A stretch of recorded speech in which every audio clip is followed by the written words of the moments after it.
এটাকে সিরিয়াসলি দিছে, 4 জন উপদেষ্টাকে দিয়ে এবং অন্যান্য ওদের সেক্টরের নেতৃত্ব দিয়ে করছেন। আমরা তো দেখছি, তো এখন তো আন্দোলন করে কোনো লাভ নেই।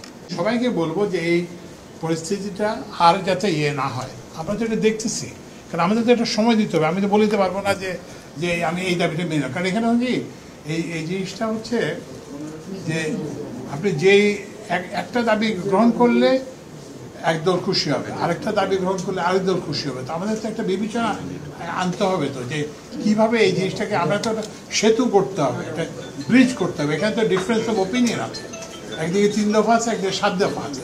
তো আমাদের কাজ হচ্ছে একটা সেতু নির্মাণ করা, যাতে দুই পক্ষ এক জায়গায় আসতে পারে, আমরা এমন একটা সমাধান করতে পারি যেটা যেটা মানে উভয়েরই ইয়ের জন্য বেনিফিশিয়াল হবে। হয়তো প্রথম মিটিংটা হবে আগামী সপ্তাহের রোববারে, প্রথম ওয়ার্কিং ডে। না ওয়ার্কিং গ্রুপ, কিন্তু আবারও বলছি যে যদি যখনই মনে করবে যে আমাদের সাথে কথা বলার দরকার, কথা বলবো।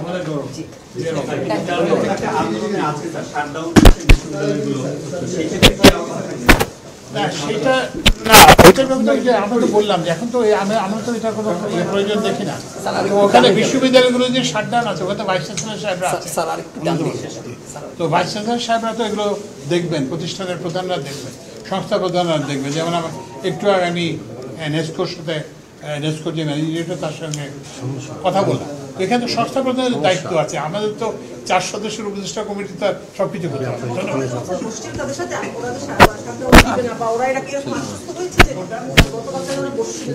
না, তখন আমাদের সামনে এটা আমরা তাদেরকে বলছি যে এটার আর কোনো প্রয়োজন নেই।